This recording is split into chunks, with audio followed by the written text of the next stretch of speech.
brotherhood which engages us to know that wherever we are, however we are, irrespective of our status, irrespective of the privileges we have, we come from one source, and that source is the great creator. I don't know how you call him, or how you call him, but we know that we're created from the great person. Others call it God, others call it Allah, and others have different names. I'm sure in Ghana they will have different names. But we know that we come from one source, having one blood, red. The color is red. So we know from here so many instruments have been enacted, adopted, and they have been enforced by the United Nations. And states are called upon to ratify, to sign and ratify them. Bangladesh has signed and ratified the Pretoria of this instrument. We have also gone a long way to incorporate this into the Constitution, which is so lovely, and yet the application is improper. This is why we have signed all these documents. Member of the United Nations that is out to ensure that there is peace in every corner of the world. And this peace can only pass through the implementation of the instrument regulating people's rights. Yet, as a member, human rights continue to be violated, which has made it for me to term it an endangered species. So human rights is an endangered species.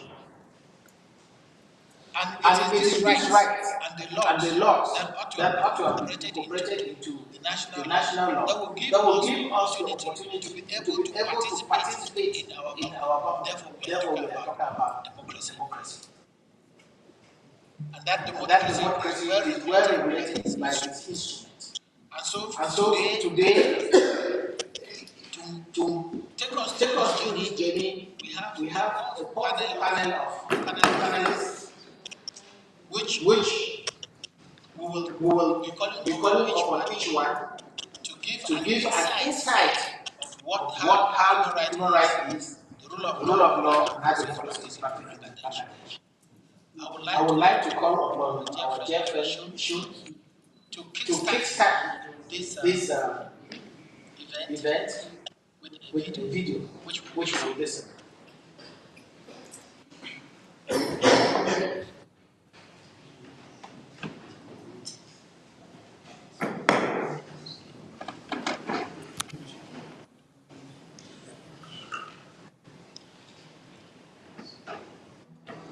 How Dr. Youth in your world the combination of forms where agencies and equality, let alone an fundamental minds like the UNHRC.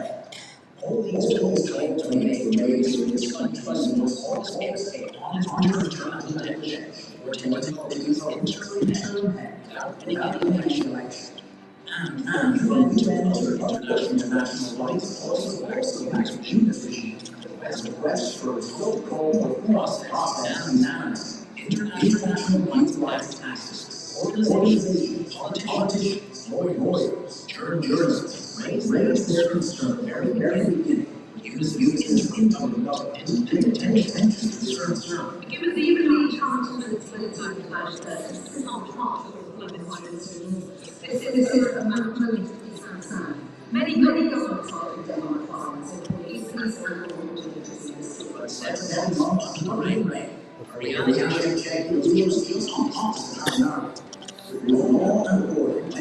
I think I don't know.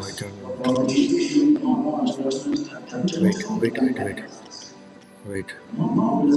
Sound effect. Interview test. Wait now. Curb on freedom of movement for women and girls, royal the nation. Let's take a look at how rights abuses exacerbated in the country, extrajudicial killing and custodial death by law enforcement. Since August 5th, at the behest of Bangladesh Army, joint forces, troops are also empowered with magistracy power and following our monthly status under law enforcement. atrocities against minorities.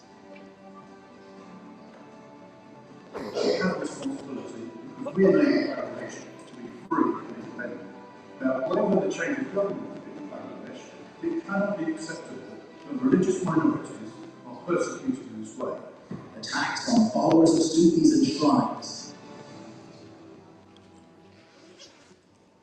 Islamists inciting violence against minorities, in stark contrast to government's narrative on ruling out communal line over attacks against minorities. BBC journalists laid bare how Islamists, released after August 5th, are inciting ongoing spate of violence, targeting all minority communities, including Hindus. 2 episodes in BBC radio service brings to light the stark involvement of Islamists in fomenting attacks against minorities. Yunus's sweeping indemnity for mass killing of cops, citizens, and violent attacks on police stations by loyalists. In contrast to the pledge to ensure justice, an order issued on October 14, 2024 by Yunus reads, "Students and citizens who put forth all efforts to make this uprising successful will not face prosecution, arrest, or harassment for their acts between August 8th. Emboldened at the indemnity, advocates of the Yunus regime, radical Islamists, and coordinators from Student Against Discrimination platforms publicly glorified the killing spree of cops and planned destruction of key public offices as part of a violent campaign to bring down Awami.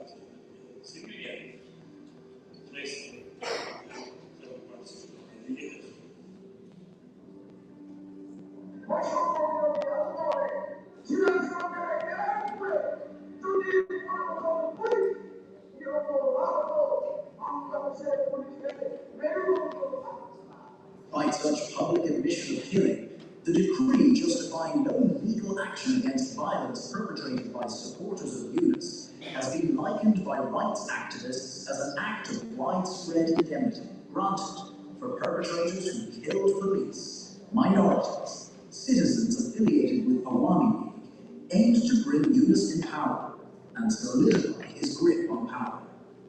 No justice for killing of at least 318 people under Yunus regime. INO Shalish Kendra, a leading human rights organization, reported. Massacre of Awami League activists. At least 171 citizens were reportedly killed in the form of lynching, arson, and other forms of violence. According to accounts of family members, tens of thousands of party activists and leaders in almost each unit of 4,573 units in all the 64 districts across the country subjected to physical attacks, and their houses and business were looted and vandalized. Hundreds of activists are feared, killed, as their whereabouts are unknown for months. Due to impunity for killing of Awami League leaders and activists, there has been no let-up in the extrajudicial killing spree even after 6 months. Rather, the cycle of vengeance and erosion of rights only compounded. Violence against women, safety of female population, from clothing to workplace and movement, under unity reigns supreme. Death of freedom of press. The claim of Dr. Yunus to uphold freedom of press emerged out of the biggest hoax in 6 months, as not only journalists are suppressed with meticulous design of false lawsuits, arbitrary arrests, unlawful incarceration, but also a record number of headquarters of media outlets came under attacks. Since August 5th, offices of at least 19 media outlets are torched and vandalized, highest since the country's history, according to DW Bandwidth Service. Mass arrests and arbitrary detention, brutal crackdown.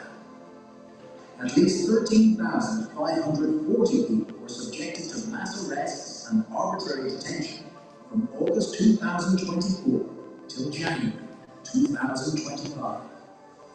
In 20 days of February, at least 12,500 were detained in political cases. No justice in court. Victims of mass arrests denied of legal rights. Reports reveal critics of Yunus regime, who have been subjected to mass arrests, were attacked inside court premises on a regular basis. Denial of academic rights of students. Over the space of the last 6 months, tens of thousands of students who were opposed to Yunus and his allies were attacked inside campuses, even barred from attending examinations, denied of academic rights, and their certificates have been cancelled by university authorities. Only because of political belief or alignment with the Awami League's student wing, scores of students were murdered, abducted from their home, and even thrown behind the bars. Now the questions over Yunus gaining undue privileges to expand business empire.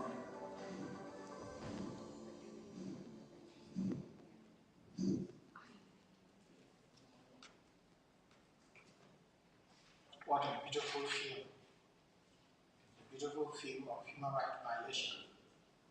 And if you got it like I got, what came out clearly is the student people's uprising, which has degenerated into massive arrests, mass killing, and arbitrary arrest and detention.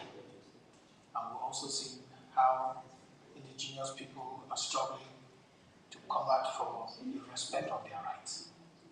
To chain up with this one, we shall be calling on Professor Dr. Habibe Miller to just come in. Professor, you have 5 minutes. Thank you, Chair. And respected panelists, ladies and gentlemen, it's very heartbreaking.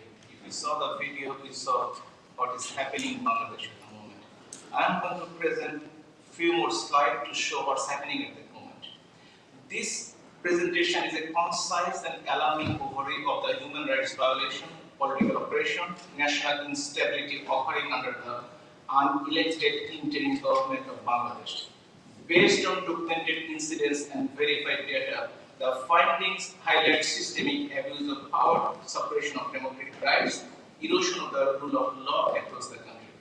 Even though the then Prime Minister Sheikh Hasina didn't resign, Article 106 of the Constitution was misinterpreted.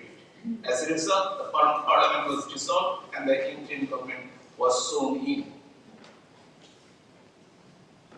If you see this slide, at least 637 people were killed in mob lynching from August to July 2025.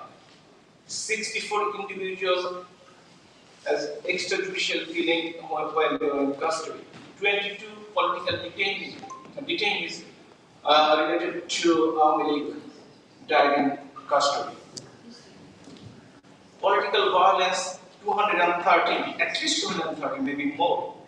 Leaders and activists of the Awami League and its affiliated organization have been murdered. At least 360,000 people have been arrested who are related, majority of them are related to Awami League. And as you know, more than 15 million people are internally displaced by the fear of law enforcement authority or mob. 119 members of parliament, including 15 women members, have illegally detained for a long time, over 14 months. Attacked everywhere. The birthplace of independence, the Bangkok Museum, was demolished over 2 days in front of the law enforcement authority. Nobody prevented it. About 1,400 sculpture monument related to the 1971 liberation was demolished. Over 100 shrines was demolished during this time. Law enforcement authority didn't get any escape from this. 44 police officers were killed, 182 police officers are currently missing, and more than 500 police stations have been attacked, vandalized, and set on fire. And more than 9,000 firearms were robbed. That has not been recovered yet. Women and children's rights is really compromised. If you compare with the previous years, the dramatic increase in the child abuse. 306 children were raped, 259 children were murdered, and 640 were abused from January to June this year. 12,726 cases of violence against women, over 4,000 cases, September 24 to June 25. Women's rights and freedom are being seriously harmed. Minority persecution. If you look at the country from the 4th or 5th August 2024, 30 minority people, including 3 indigenous people, have been killed. 20 minority women raped. 17 churches were set on fire on the Christmas Day 2024. 103 incidences of human rights violation documented in the Chittagong Hill trials. 49 were arbitrarily arrested. At least 396 LGBTQ plus individuals were harassed in 17 documented incidents. Evidence confirmed over 2,000 around 2,500 incidents of minority persecution during last year, during this interim government. We need to address those issues. Suppression of the democratic processes by this unelected government. This is that the ruling interim government attempted to legitimate power through fake resignation letter of the Prime Minister. And misinterpretation, I mentioned already, Article 106. And Army League was banned, the most oldest party of the country, the most popular party, the largest party in the country, is banned with an ordinance. The election commission has suspended registration as well, that they cannot participate in the election. Religious extremism is at its highest level in the last 54 years. At least 300 militant suspects have been granted bail despite of their serious charges. Media under censorship. 184 journalists' accreditation card has been removed or revoked. 266 journalists are implicated in fabricated murder cases. 14 journalists have been arrested on false charges. Media houses are facing threats and vandalism over the last 14 months.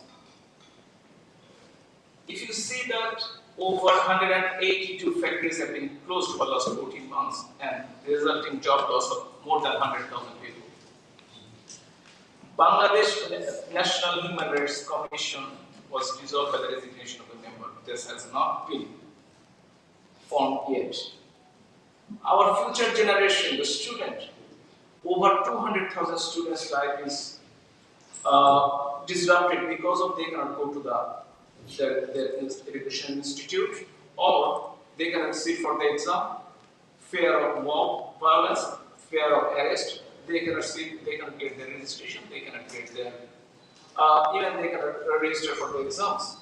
So there is a huge disruption of the educational life, and also teachers are getting attacked by mob violences. I just want to show the Nobel laureate, Dr. Muhammad Yunus, who has a worldwide, very big image, but what he has done over the last 14 months. He has expanded his wealth and business. 666 crore taka, which is about 55 billion US dollar, of Gramin Kollan was waived. The exemption he got for 5 years tax for Gramin Bank, and also he got the ownership of Gramin Bank from the government 25 to 10%, and he also got approval of the digital wallet, manpower license, and universities. Human Rights Commission published a report, and that was really what they wrote. The report has not been edited according with the United Nations editorial standard. If you cannot maintain the editorial standard of the United Nations, why do you publish a report? That report is methodological and limitation and weakness it has. Defect in validation process and biased information. I can do it, explain everything, but I cannot do it now. So we have published, I handed over to the Human Rights Commission today. The preliminary report will give the final report very soon. And what is our recommendation at the moment? Restoration of the civil rights. 30 seconds to do that. Improvement in law and order and establishment of an independent judiciary in Bangladesh. Number 2, impartial investigation and justice for all human rights violations and criminal acts committed by the state or state-backed forces. Number 3 and important, immediate, free, fair and participatory election, including all political parties under a neutral caretaker government. Thank you all. Thanks for patience here. Thank you very much. Thank you very much. I know that if they give you 2 hours, you will not even be able to exhaust what is in very small hand. And it is only a person like you who could have given this balanced statistics, balanced reporting, because sometimes we speak as if the population does not also commit abuses against government officials, like the ones you have just presented that have been committed against security officers. So that is it. And we are moving on to our next speaker, who is no other person than Mr. Paulo Kasaka. Please take the floor. Thank you, Mr. Chairman, and allow me to congratulate you for this initiative. The Center for Gender Justice and Women Empowerment did the right thing, inviting the International Forum for Secular Bangladesh and most, in particular, the Global Center for Democratic Governance for this organizing this meeting. And we just heard Professor Miller. He has an impressive array of reports on the situation of Bangladesh. The last one he mentioned is perhaps the most impressive, the one on the UN Human Rights Commission. It is very impressive because I think very few people understand, and I would even say in Bangladesh, that the humanitarian and I would say international dimension of the crisis in Bangladesh has really no parallel. Because of course, if we go around the world, we can see a lot of disasters, a lot of human rights violations in Africa, in Asia, even sometimes in Europe. But what is happening in Bangladesh is, to start with, the most similar materialization of Orwell's romance. I mean, everything is done in the name of the opposite of what it is done.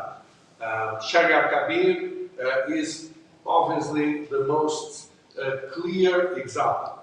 A man that dedicated all his life to combat genocide, a journalist, a speaker, a thinker, he is accused of genocide. The court that was organized to judge the criminals for the genocide is taken over by the lawyers of the genocide killers. There are, according to the latest figures I just got, 50,000 fake accusations. Most of them anonymous. It's very simple. You want to eradicate some inconvenient person, be it a journalist, a politician, a professor. You just fabricate an accusation for assassination. Some of you that are in the room, you already tell me, and now I have many other testimonies. Sometimes these accusations are absolutely hilarious because people are supposed to have committed murders at the same hour, at the same time, in completely different places where they were actually even in other countries. It's absolute, everything is invented. And everything is invented for the purpose of terminating democracy. Because once again, was done on the name of democracy, but what is the prospect? Why did Mr. Yunus need 18 months for so-called reform? Well, for exactly getting the numbers that we just got from Professor Miller, to get 15 million displaced people, people that have to run away from their homes to escape murder, persecution, or false accusation within Bangladesh.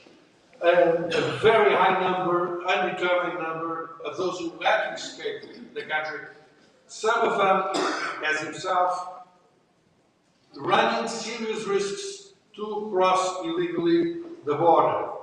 Some others are in the process of refugees. Nearly 400,000 political leaders in prison. It's absolutely amazing. The ones that were murdered within the prison or out of the prison are at least hundreds as well. And the objective, very clearly expressed by some of the Islamist groups like the Jamaat Islam, is to finish the country, to finish, to end the procedure that made Bangladesh independent in 1971. So to finish, and that's with all due respect for every nation, for every people, for every island in this world, but it's not, one of these places that nobody knows of, lost in the Pacific. No, it's 200 million. It's one of the biggest countries in the world. And the project is to erase this country. To say, no, it has no reason to exist. Those who made the liberation war, we erase them. We destroy any sort of memory of their existence. The monuments, the houses, the scripts. We rewrite history. Now the history is being rewritten for the curricula, for all of the story to be erased. So this is the worst nightmare. I think that Mr. Orwell perhaps he would have been surprised how reality managed to overcome his worst nightmares. And this is what is happening. And this should be the center of all those who believe in human rights. All of those who think that everyone has the right to these human rights and to nationality and to language and to a fair and human living. Everyone should be concerned with it, be it in Bangladesh or out of Bangladesh. I am very concerned with it, perhaps because I did have the opportunity of knowing your country, of being in your country, of understanding a bit of what is happening. So, thank you so much, Mr. Chairman, for the time you gave me. And I would just allow you to say 5 seconds one thing. In these conditions, all elections are a fraud. We cannot allow this to be.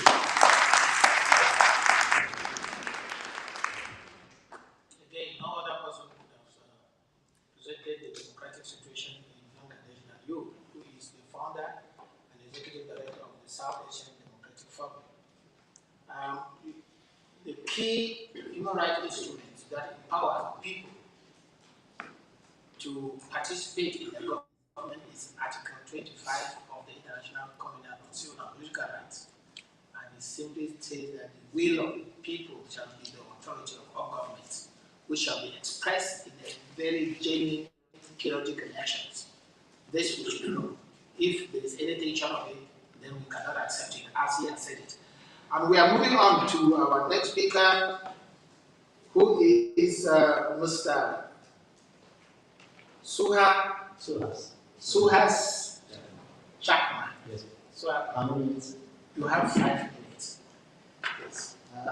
Thank you, Chair. I think I'll take from what has been mentioned as the last presentation by Mr. Kansata. I believe that Dr. Yunus himself is an act of fraud upon the government of Bangladesh. We have to be very clear. There is one ground reality which has been explained by both these speakers. Then there is another reality which is the international community. They believe that there is reform.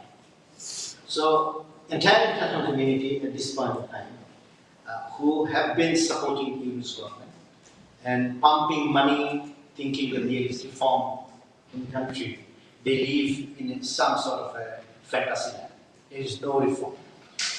There is no mandate to conduct the reforms, and in fact, if you read the interview of Dr. Iftikhar Jaman, who is the head of the Transparency International in Bangladesh, who was the chair of the Anti-Corruption Reforms Commission.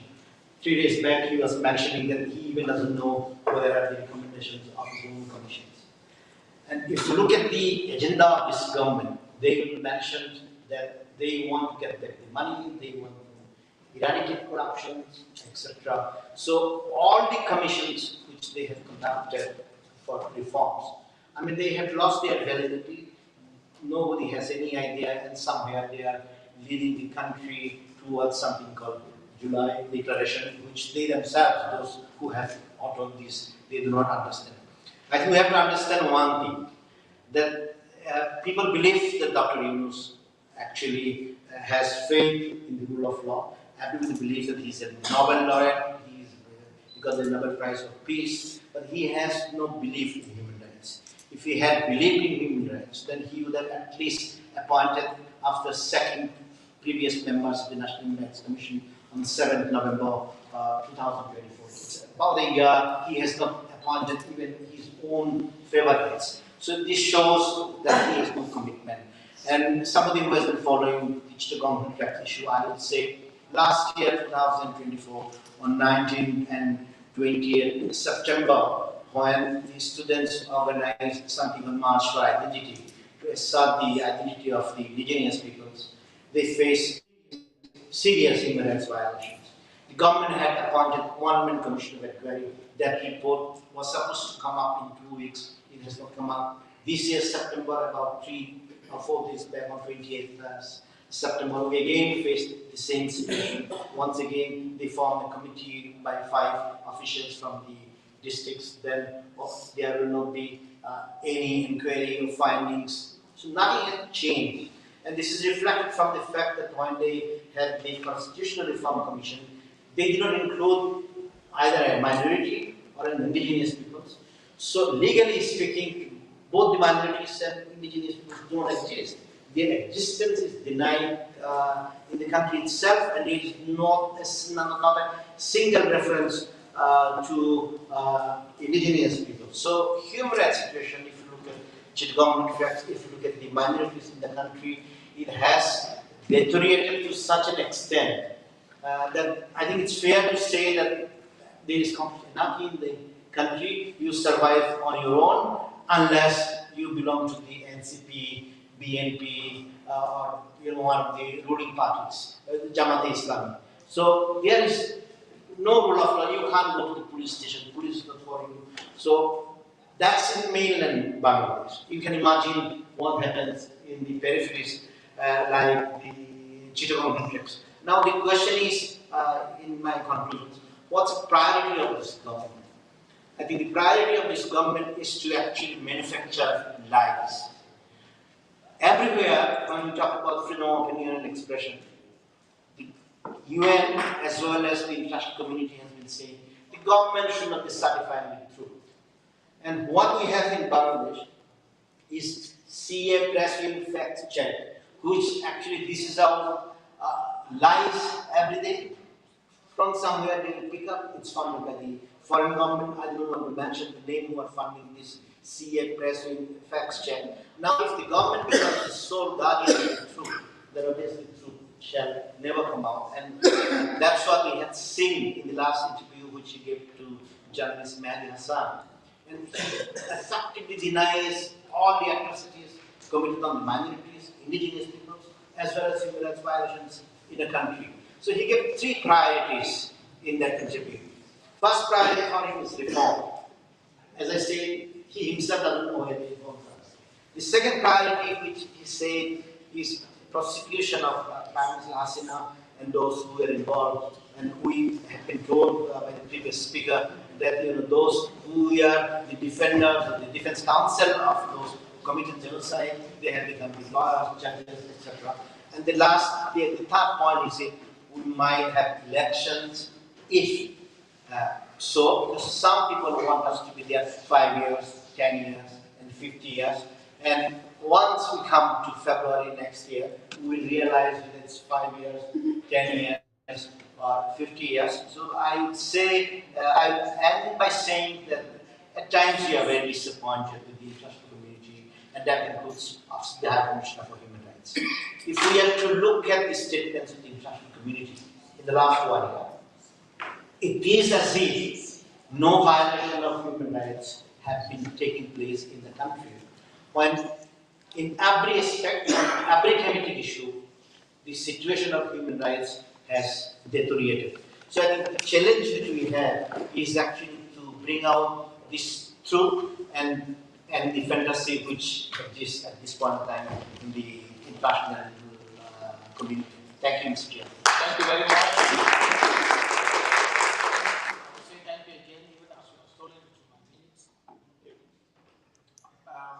What stands out clear in this presentation is that minorities are left out in the governance in Bangladesh. And if we want to talk about good governance, we must be talking about inclusive governance, which takes into consideration every other community, every other person in that country. And so with this one, we have in our panel the only amongst the hands, and who is no other person than Mrs. Natalia. Mr. Natalia, please. Thank you very much, distinguished chairman and distinguished colleagues and friends. On behalf of my organization, the Never Again Association, and my initiative Minorities for Peace in Eastern Europe, let me thank the Forum for Civil Bangladesh, the Center for Gender Justice and Women Empowerment, and Global Center for Democratic Governance to invite me to this event. And it is an honor to contribute to this important discussion on democracy and human rights in Bangladesh in these challenging times. And it's also an honor for me personally, because exactly 1 year ago I was presented here as a United Nations Minority Fellow. So I'm very honored to be here again. My background is in Holocaust and genocide studies with focus on genocide denial, reconciliation, and memorialization. At my event today, I represent my organization, the Never Again Association of Poland, that has been active for 25 years to commemorate genocide and deal with contemporary challenges, combat racism, extremism, hate crimes, and while Minorities for Peace initiative focuses on promoting peace, positive peace and interactive and religious harmony by empowering minorities in Poland, Eastern Europe, and worldwide. Our engagement in Bangladesh is guided by the same values: protection of minorities, recognition of past atrocities, and countering its denial, and building societies where diversity is celebrated. Bangladesh is a diverse country, as we already all know, with Hindu, Buddhist, Christian minorities being part of it, as well as indigenous people. And at the same time, facing one of the most severe human rights challenges since the Liberation War of 1971. The reported violence against religious minorities and indigenous people is especially alarming. And the society is also highly traumatized, and minorities feel insecure today. Unfortunately, such attacks are often minimized or excused by portraying the victims as politically involved and therefore legitimate targets. There are reported attempts to minimize or justify violence by saying that these minorities are politicians, were politically involved, were connected with political party or family. Therefore, it's not violence, so it can be justified. And there are such examples. And this strategy, which is usually used by perpetrators to those who deny or destroy atrocities and genocide in history by transferring the guilt to victims themselves. And this is what we, for example, experienced in Europe during the Holocaust, during the Second World War. Jews were killed because of being communist, for example. We have seen this pattern in many parts of the world today, and perpetrators shift the blame to victims to justify atrocities. And later, the Holocaust in Europe has become part of a Holocaust denial. Similarly, in Bangladesh today, we can identify some aspects of this dangerous, notorious, dangerous tendency, unfortunately. And the process of dealing with the past, and I wanted to mention this, it's very important. We know that Bangladesh is a post-genocide society, and to a large extent, many challenges that Bangladesh is facing today are consequences of incomplete process of dealing with the past. The process of dealing with the past is a framework developed in post-conflict and post-genocide context. It defines as a holistic process that addresses the needs of communities by acknowledging history, recognizing victims, and ensuring accountability. And we know that the United Nations in 1997 defined 4 pillars, dependent pillars of dealing with the past: right to know, documentation, truth commissions, historical reporting, the right to justice, accountability, protection of victims, the right to reparations, memorials, healing, the guarantee of non-recurrence, protection of minorities, building positive peace, disarmament. None of this has been fully realized in Bangladesh, and the process today is very difficult, challenging. And yes, together with our Bangladeshi colleagues, such as writer journalist Shakar Kabir, the former president of the Forum of Secular Bangladesh, who was mentioned today, we had a privilege in Europe, in Poland, worked with him to promote dialogue, remembrance, non-violence, to contributing to the process of dealing with the past in Bangladesh, but also in Europe today, in Poland. And he was unjustly, he was arrested as he's a symbol of courage needed to defend truth and democracy. And just to mention that I met Shakar Kabir in Dhaka several years ago during a conference, and since then we have been working closely together to commemorate genocide and to bring a process of dealing with the past in Bangladesh, and he's very much respected in our part of the world. He was the first journalist from Asia who interviewed Lech Walesa, the first democratic president of Poland, covering democratic changes in Europe over 30 years ago, and he published a book in Bengali. So he's a symbol of democracy, and he's now arrested in Bangladesh. Yes, and just to mention that our global campaign in support of Shakar Kabir included such organizations who supported him as the Genocide Watch. It's one of the leading organizations against genocide, and Gregory Stanton, its founder, Global Project Against Hate and Extremism, and many others. And one thing I would like also to mention, as someone coming from Eastern Europe, and you know I come from Poland, and it's a frontline country. Yes, just to say that there are many countries where there are political prisoners today. And for example, Russian Federation today has many political prisoners, and I think Bangladesh is moving dangerously in the same direction with so many political prisoners, and Shakar Kabir is an example. I would skip everything just to say that what is important our global solidarity and global efforts to support people in Bangladesh and promote non-violence and truth and justice. Thank you very much. Joy Bangla. Thank you very much. That was the only cock amongst the hens. And I will not go far. My closest neighbor is the one who will take the next speech, Mr. Chris Blackburn. Please take the floor. Thank you. First of all, I want to thank the hosts. It's a privilege to be here in Geneva to talk about remember, we have 5 minutes. Our shared commitment to human rights, to truth and to justice, And it is in that spirit that I must speak about Bangladesh today, a country whose people rose in 2024 wanting change, but whose present is now marked by violence, denial, and a dangerous attempt to vandalize the history of Bangladesh itself. Let me begin with a reminder. In March of just this year, a collection of the world's leading human rights organizations, Human Rights Watch, Amnesty International, the Committee to Protect Journalists, issued a powerful joint communique letter to the interim government, and which landed on Mohammed Yunus's desk. In it, they warned of continued mass arbitrary arrests, indiscriminate jailing, the harassment of journalists, and rising threats to minorities and the vulnerable in Bangladesh. They called for a repeal of abusive laws and urged the interim government to protect freedom of expression and to guarantee accountability for abuses under its rule. The message was simple. A revolution without human rights protections should be no revolution at all.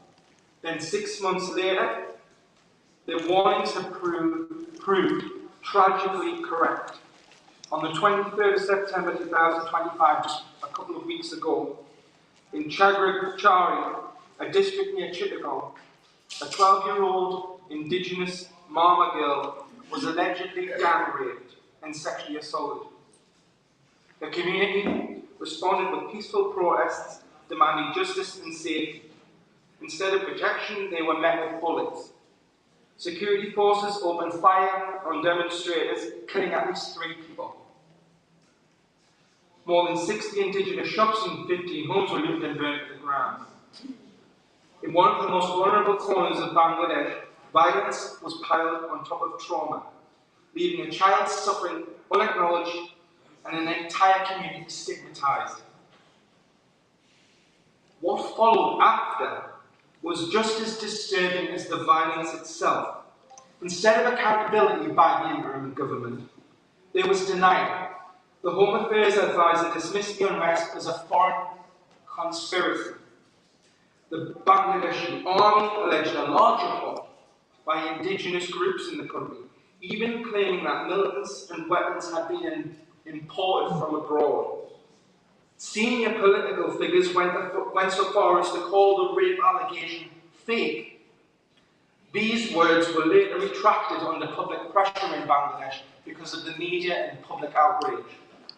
But the damage was already done. This was not the language of justice, it was the rhetoric of impunity. It was victim blaming masquerading as governance. But this was not an isolated incident. The tragedy of Kagwachari is a part of a broad pattern in Bangladesh. The interim government under Mohammed Yunus, instead of building the foundations of justice, is allowing denial and deflection to become its daily practice. It continues the dark tradition of arbitrary detentions and intimidation, and it is allowing extremists to dictate the terms of public life. And it is attempting something even more dangerous, and that is rewriting Bangladesh's history. We must remember the interim government denied that Mahdi, Sufis, Hindus, Buddhists, and Christians were under attack last year. The BBC sent Sarah Zan to investigate, and they found that yes, they had been under attack, despite Yunus's denials to the world. The interim government then tried to discredit the BBC and human rights activists, saying their work was flawed. Ladies and gentlemen, this isn't reform. Obviously, I need to keep this fairly short. We must be absolutely clear about this. When governments deny the reality of rape, they do not protect society. They give license to predators and the perpetrators. When they blame foreign conspiracies for communal unrest, they do not restore peace. They encourage further division in society. When they allow radical Islamists to redefine history, they do not build unity in Bangladesh. When they try to erase the sacrifices of 1971, this is shown that they're on the path of denial. And denial is a weapon. It undermines truth, mocks justice, and erodes trust in institutions. Bangladesh deserves better. Its people deserve better. They deserve truth, not denial. justice, not impunity. History preserved, not vandalized. So let us here in Geneva commit ourselves to ensuring and putting pressure on the international community so they don't remain silent in Bangladesh. For silence in the face of denial is complicity. We must call for the Nobel Prize laureate Muhammad Yunus to rediscover his humanity, because his legacy is already tarnished and in tatters. Thank you, everyone. Thank you very much, Chris. From the statement, we captured that of all the violations, there is a denial. And when the denial is perpetrated by the highest authority of the state, it means that there is no noise. That calls on us to continue to make the noise we are making and bring to the international community unquestionable information and statistics as far as this is concerned. Thank you. We are moving now on to I would like to give the floor to Mr. Ju. Niju. You have 2 minutes. Okay. Don't steal my minutes. Yeah, sure. Sure. Thank you very much, ladies and gentlemen, and who attended here. I was listening all the data and information from our honored guest here, but I have a specific observation and question. You know, this year on 12th of February, United Nations has produced a report on Bangladesh human rights violation stuff. And just let you know that we have already prepared another rebuttal of that report of 490 pages of rebuttal so far. So we will publish it very soon, probably within 2 or 3 days. But my question is, when someone is actually in the chair of the Commission of the Human Rights and prepared a report and also involved in Bangladeshi politics, isn't it contradictory? Because he specifically mentioned on 4th of March 2025 in BBC Radio that he called the Chief of Army Staff and specifically told him not to involve in any matter of the government. But I was just wondering how come a Human Rights Commission of United Nations can dictate someone and tell that they cannot involve in the government? Because what Army Chief will do, Army Chief normally help government if there is any situation. So there was a situation last July. But I can see that United Nations Charter, Article 2, Subsection 7, Article 39 and 100. So I want to ask the honored guest here, will you please talk about this? How come a Commissioner of Human Rights, Chairman of United Nations, can involve or intervene in internal politics, whether he should be accountable for it, whether he will be sacked for it? I want to know it. Thank you.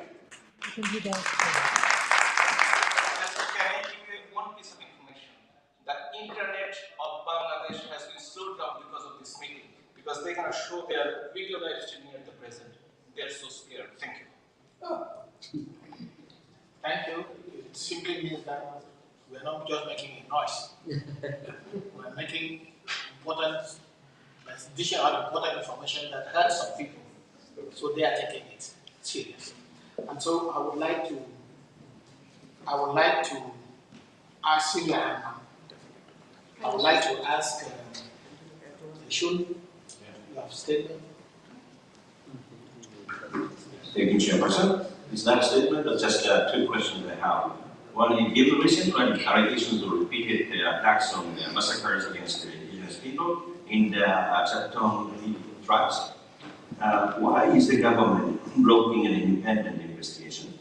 And the incidents involving looted and burned homes, as we see on the video, plus deaths from army figures and great violation of the international human rights.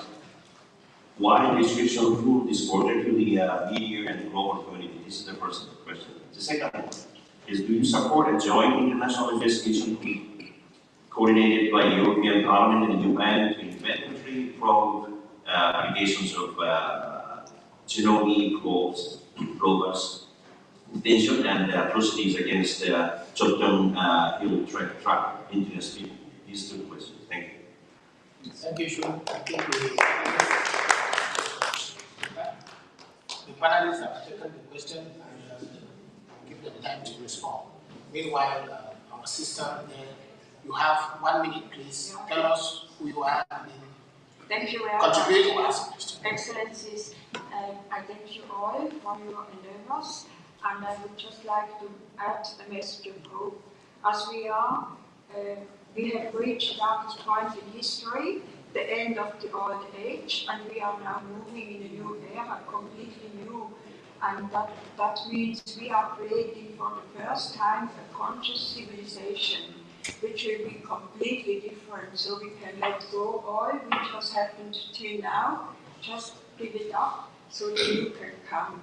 And it will be amazing. We create really the most brilliant civilization this planet has ever seen. And conscious, this is important because till now it was all unconscious. There were only maybe 5% who had consciousness.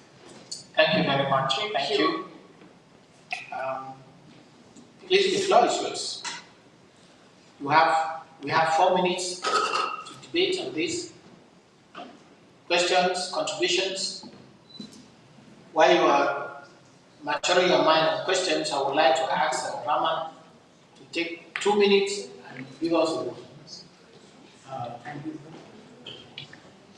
Thank you, moderator. And first of all, on this event, I have to very hardest thanks to all of our honorable panelists, my distinguished guests, my Bangladeshi diaspora especially, who are give effort from Paris, from Belgium, from UK, from Germany, and from Zurich, several places there give a lot of effort to come to join the program because they own the Bangladesh. And those are people who own the Bangladesh as a secular democracy. It's not a radicalized, it's not an Islamic country, it's not a Taliban country to look the people who are the Bangladeshi diaspora, who have the get independent in 1971 by the blood. So our peoples and all of the solidarity in all of the audience, I have to say a lot of thanks on behalf of the Bangladesh, on behalf of our organization. So please you attend and you please all of you, your social media, 2 minutes, please have to raise your voice to Bangladesh feedback a secular country and get a justice, rule of law. So I have to invite all of you after the event of the session. Thank you. Let us give the room for the panelists to respond to the question raised, which is quite important. Thank you. We will welcome investigation by the European parliamentarians with respect to the killings, atrocities, rape, in the Chittagong tracks. And one of the reasons why Government of Bangladesh has not made last year's report and is not ordering any judicial inquiry as being demanded across the country, I think it's because the Bangladesh Army rules the Chittagong tracks.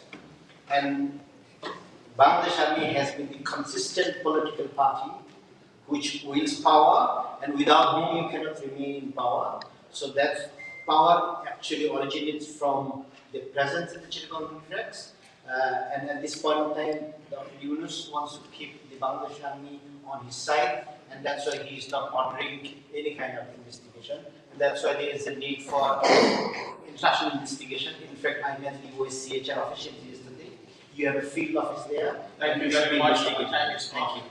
Thank you.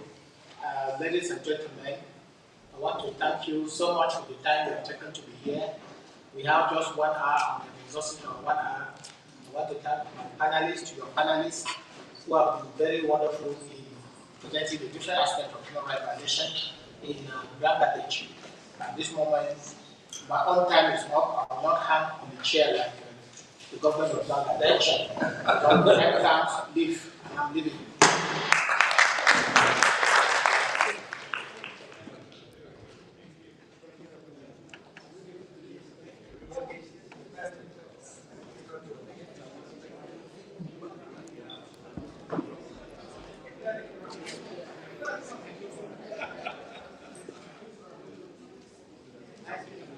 That's good.